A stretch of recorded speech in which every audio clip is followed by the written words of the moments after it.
this workshop with at least some explanation about what's going on. And that, what we wanted to talk about today was America 250. So America 250 is a celebration of the independence of the United States, 1776 to 2026. It's hard to believe it's been already 250 years, but we're coming up on that milestone. So I wanted to at least give some background, just a little bit of background on America 250.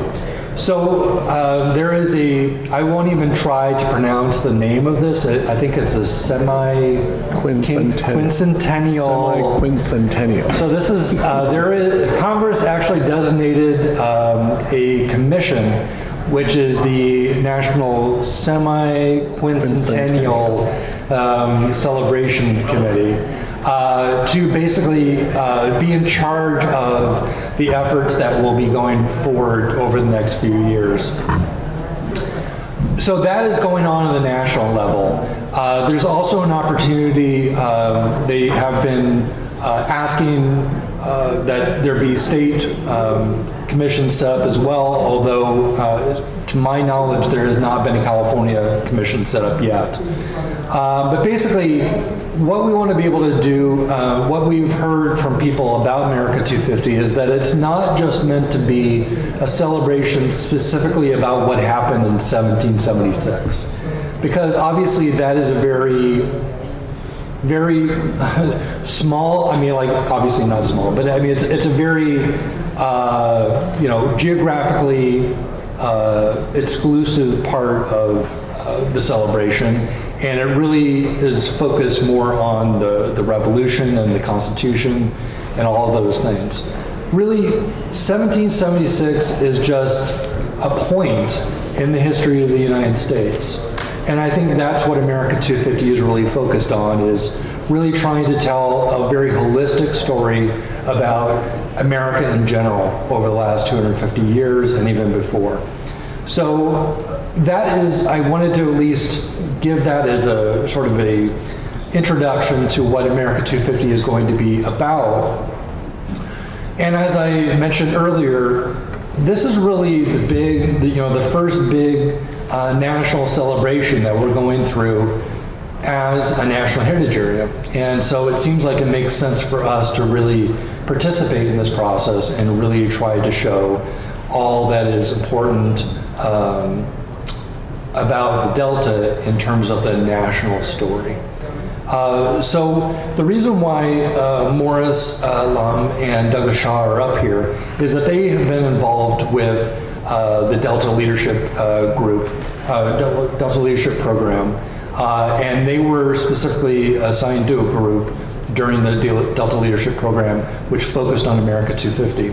So what I wanted to do is to at least have them talk a little bit about what happened during the leadership group and how they anticipate that, because basically what they were trying to do is come up with ideas for how to move forward with America 250. So I wanted them to talk a little bit about their efforts. Who wants to be first? Okay, go. I think our Delta Leadership Program, we are very fortunate to be part of this planning of the America 250.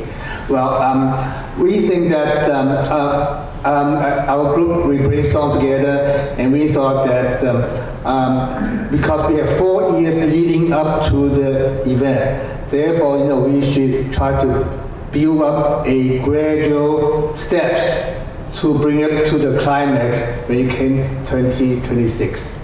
So our plan is to try to involve every town, every city, to use their festival, their celebration, like you have the Colin, you have the Pear Fair, Log, you have the May Spring Festival. So we use those festivals to remind people that there is America 250 coming up.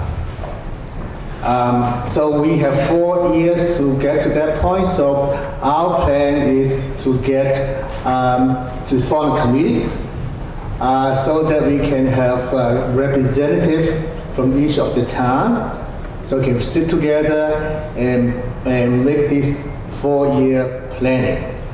And of course, we want to have a big band on 2026, July 4th.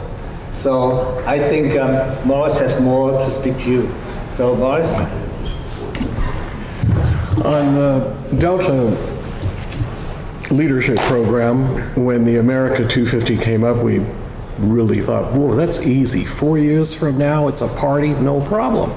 Then after we volunteered for that committee, we found out, no, it's all the years starting now leading up to 250 and beyond. And I went, oh, that's completely different. As we thought about it more, it came to the idea that for a National Heritage Area, which very few people really understand or know, this would be the first ability to do branding and or coming out to the public. It could be saying NHA Delta or America 250, and everything could be branded as America 250 National Heritage Area. It was thought first we'd have like easily enough 10 by 10 tents at every festival announcing their National Heritage Area, a little bit of placards about the town that we're in, of what their history is. And if we did a not so great job of it, then they'd probably do their own and do a better job, so they automatically get wanting to participate so they can represent their own towns better. But then even on top of just those little things, as we thought about more of it, it could be new programs, and from here on out, it could be branded as America 250, and everybody wouldn't know that we're exposing them to the National Heritage Area. It could be from photographic contests to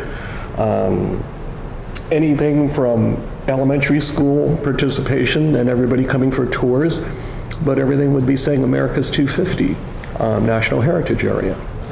That's the simple way of saying it, and we're looking for what other ideas would you have, because even the ideas of some of the things I deal with is there could be car tours by the car clubs. There could be single-day boat tours that are designated by the yacht clubs and say, here, you guys can follow this. It could be our own, Sacramento has that bridge dinner. There's so many bridges here. We could have so many different bridge dinners.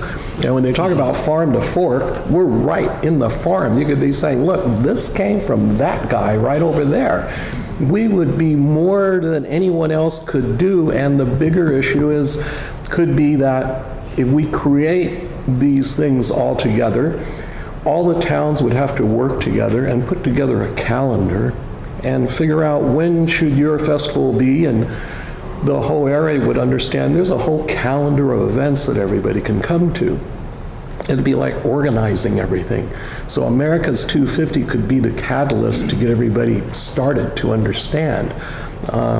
It could even be the competition of one town saying, well, wait a minute, you got that date, I want this date, and all of a sudden now they're all competing. Now everybody has to work together, because I see that America's 250 or National Heritage Area is a giant, everybody's going to have to work together because it's complicated. There's a lot of towns. There's a lot of historical committees and groups that will have to work together instead of just trying to put theirs out there. I'll be truth in telling, I'm president of the Sacramento Historical Society, and when you deal with numerous historical societies from each town, everybody has their story to tell, and how do we get them all on the same page? How do we tell a giant story using all the small stories? How can we have, there's bicycle tours everywhere. There could be bridge-to-bridge circular bicycle tours. It's something we would be having, and we'd be able to hold them here from morning until evening. There could be dinners going from one restaurant to another. And the greatest thing is if we created our own traffic jams, like when I go to the Perry Fair, it's a traffic jam. We get all the cars in, all the cars out. But if we create such a traffic jam from all the different festivals and or ongoing events that we would have, it would even show more to the conveyance thing that we already have our own traffic jam without you guys adding more to it, but that's another issue. So what we were planning on doing today was splitting up into 4 groups, just smaller groups. Having you, we have some questions that we wanted to pose to you, so we can kind of get your feedback about what we might be able to do, who should be at the table when it comes to the planning effort, all of that. So I'm trying to think of the best way to organize. Maybe we can just have those people on the front, my left, I guess, all come together as one group. Everybody on the front right come together, back right, back left, and sort of create 4 different groups, and then we'll pass out the questions so you can kind of talk about that within your group. So really what we're looking for is just sort of some brainstorming and some ideas for how we can move forward. Because we know that this is going to be, this is 4 years away, but we know that the clock is already ticking. And so we want to be able to get together as a larger national heritage area and be able to develop some ideas for how to move forward. So with that, yes, Bill. I've got a question that may help all 4 groups, and that is, last time this was done was the Lewis and Clark celebration or commemoration, which brought with it money for projects that were related to the theme at the state, local, and local level. Tribal governments got money, etc. With America 250, is there money out there? Is it coming? There could be. Yeah, that's one of the things that we have to, I don't know. But that's one of the things that the timing is. There is a grant right now for Yeah, there- related to it through the National Park Service. Yeah. So there is grant funding if you have a project related to it that you can move forward. Yes. If there's no incentive with grant money, federal or state, it's going to be hard to do this. No, Kirsten mentioned that National Park Service does have a grant program right now that is focused specifically on the America 250. So that will be an opportunity to get some money for that. So we Okay. should outline a proposal with some funds, with money. You bet. Okay. Okay, so with that, I guess we'll sort of move around the chairs a little bit, and we'll have you all talk.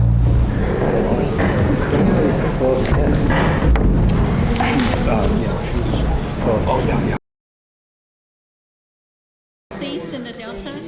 No. Are there water taxis that can connect people? Water taxis can have the 250 theme decorated.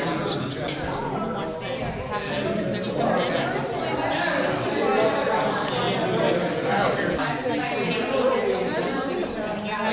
So why don't we start with the group that was not mine, because I was the one that wrote down everything, and then we'll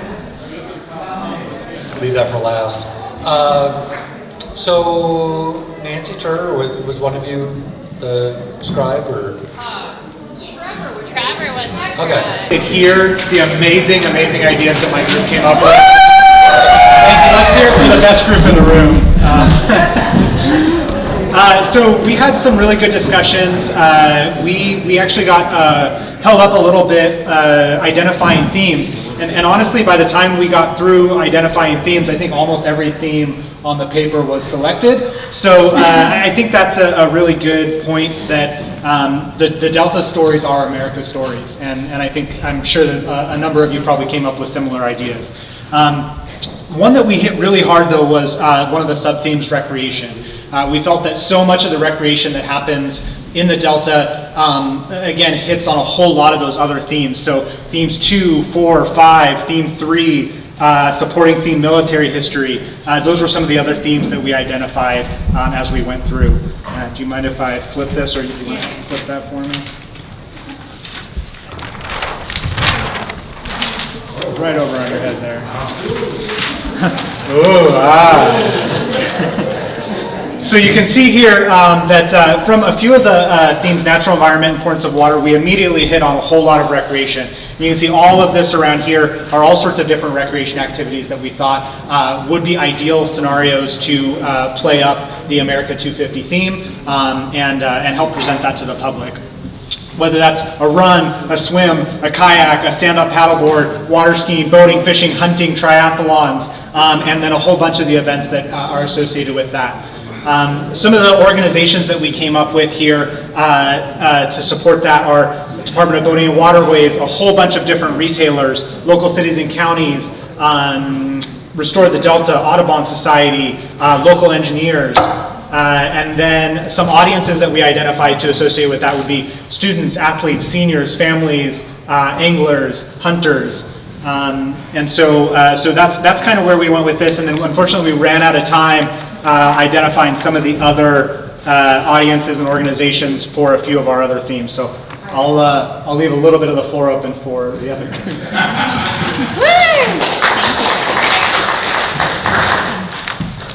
Who wants to go next?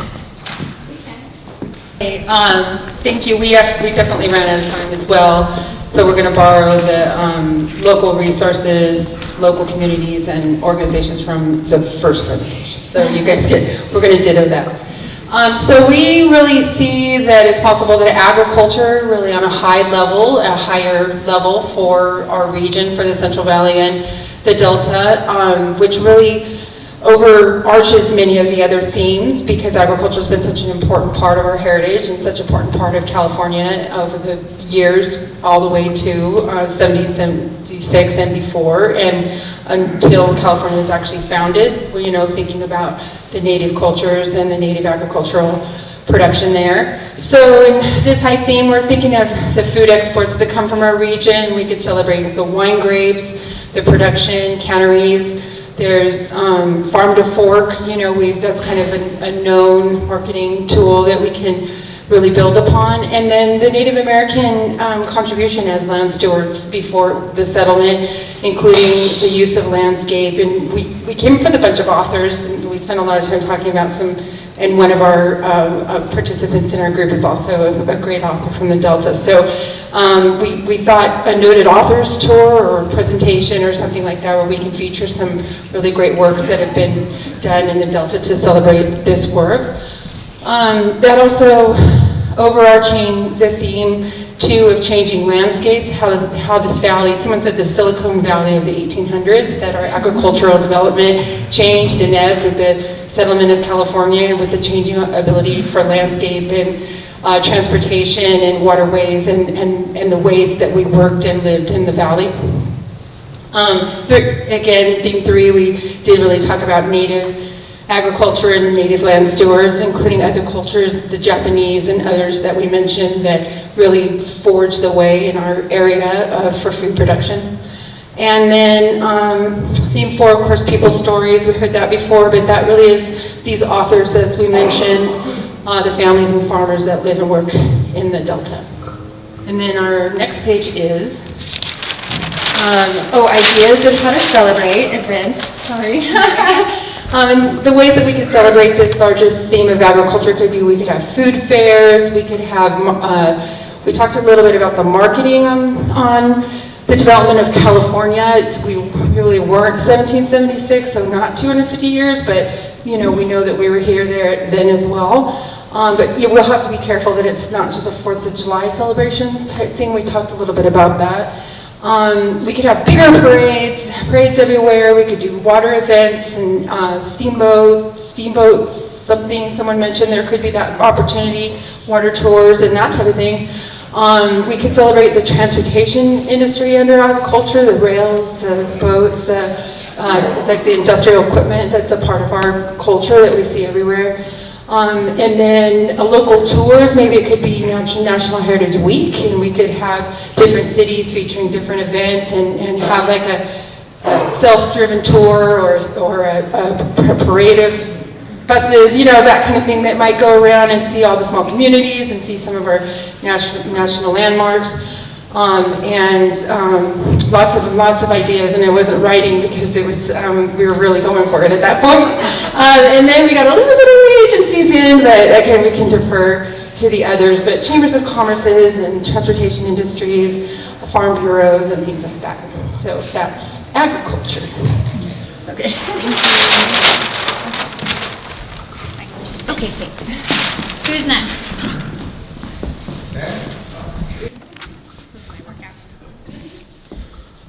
So we went a little different order than you guys. But we started talking about outreach. How would we get this organized? Well, of course, we were going to create a committee.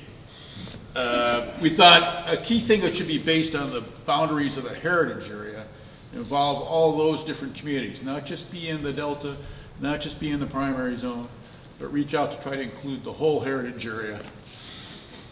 And we try to make a list of the communities that we wanted to reach out to, both geographically, but we thought, you know, there's many different leaders. We want to involve folks from nonprofit organizations, community groups, maybe government leaders, businesses, chambers of commerce, Rotaries and Oddfellows groups, and people who are organizing festivals. You know, try to work with the willing and pull them together. We like the heritage area list of themes. You know, people talk about water, ag, people, fish, and music and art, but we didn't spend a lot of time on that because people already thought it through pretty well. So we spent our most time trying to think about partners, and a lot of, I think our discussion was about, well, you could build off existing festivals. You don't need to create a new parade or a new festival or whatever. Everybody's so busy anyway, you know, trying to keep the place operating, especially in the summer when people are farming. So we thought, well, let's try to make the people who are organizing festivals our partners and reach out also to include schools to the extent that we can provide school-based or school-focused educational activity, chambers of commerce whose members can benefit from the additional activity that the events might bring on, the cities, the Delta Conservancy. We haven't talked about them much, but they got the bank account, right? So they can maybe help move some of this forward. Obviously, the Protection Commission and its Public Advisory Committee, trade groups of all kinds, whether it's farm bureaus or crop promotion groups like the Wine Growers or California Pear, or outdoors groups, angling groups, the waterfowlers, the Heritage Area Advisory Committee is already there that reaches out into each community. So there's a lot of potential partners. And other partners ought to be the media. You know, who are we trying to target with the communications that we're creating, the education we're trying to provide? So the idea was, well, don't forget, we're trying to promote the heritage area. People don't even know what the heck that is. So for every person that goes to a festival or an event, you get the reverb of all the people who watch it on the event on the nightly news, or see the promotions for it the week before it happens. You're trying to communicate the festival attendees. One of my favorite projects, and I have to mention this, when I worked on the Great Lakes, they got Budweiser to print up coasters that had beautiful pictures. They had a photo contest, and they selected the best pictures. They had a little message on the coaster that had that picture, and then it would say, the Great Lakes, our responsibility, or something like that. It had a Great Lakes fact, and they got Budweiser to print them because they gave them away for free to every marina and bar on the waterfront all the way around Lake Michigan.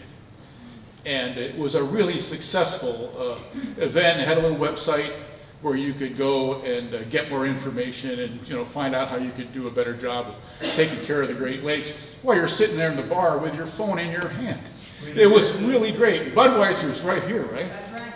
So I got some samples of those, but there's a lot of different ways we could communicate. In the hospitality industry, obviously restaurants and marinas and resorts all through the region could be potential partners. So that's the sort of things that we talked about.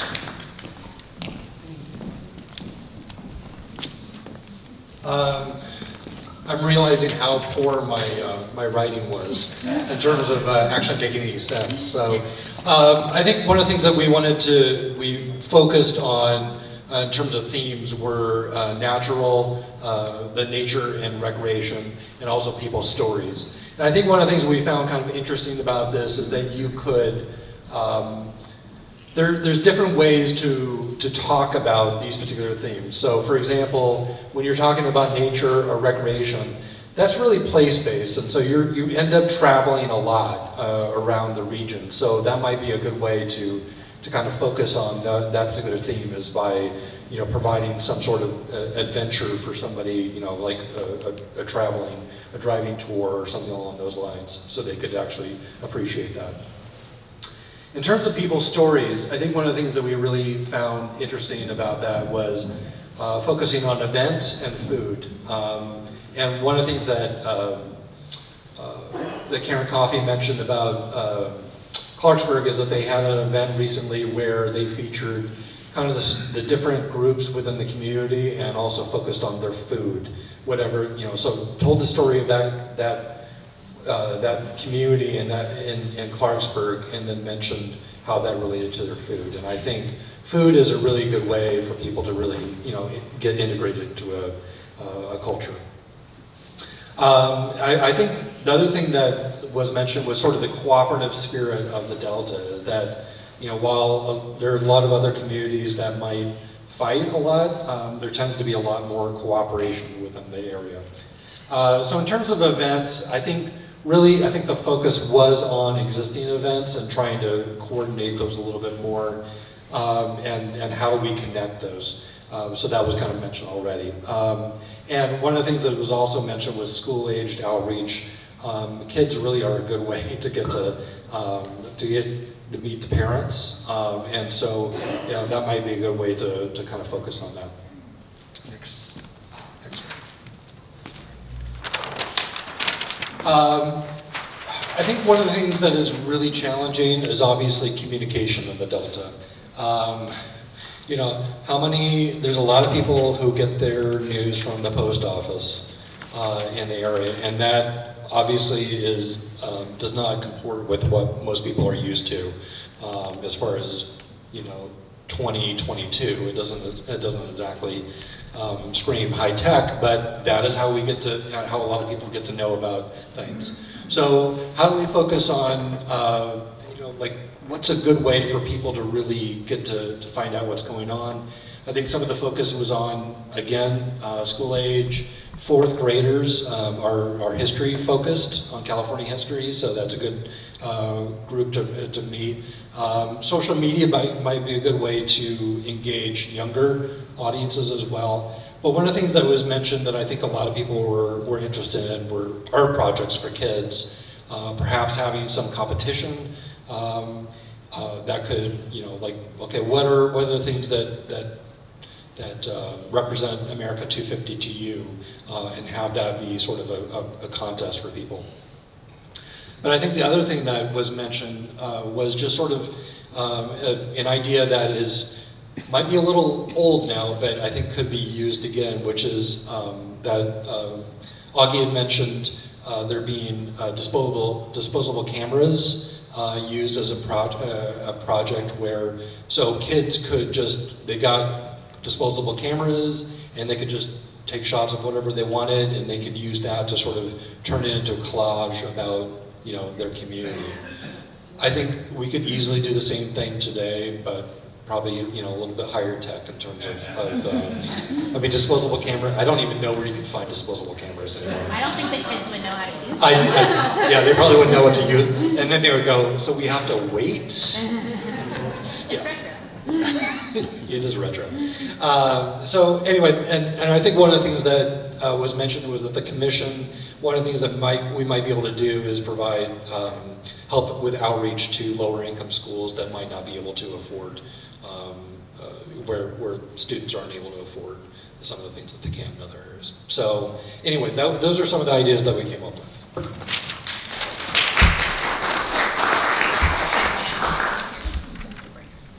Is there anything else that anybody that wasn't mentioned that people have mentioned now? So which group wins?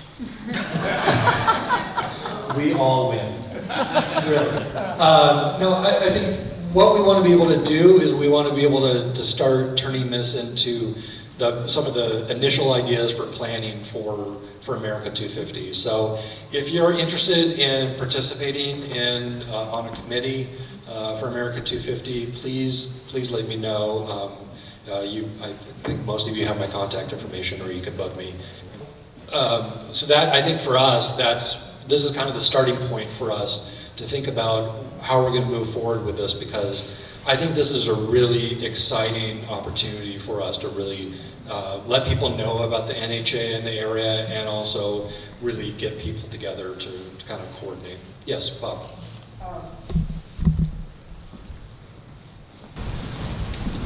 I was wondering about how you're going to sell America 250 as the right anniversary. California wasn't part of it. Right. There's an awful lot of talk now about 1619, not 1776. Native Americans were here for 13 to 10,000 years before.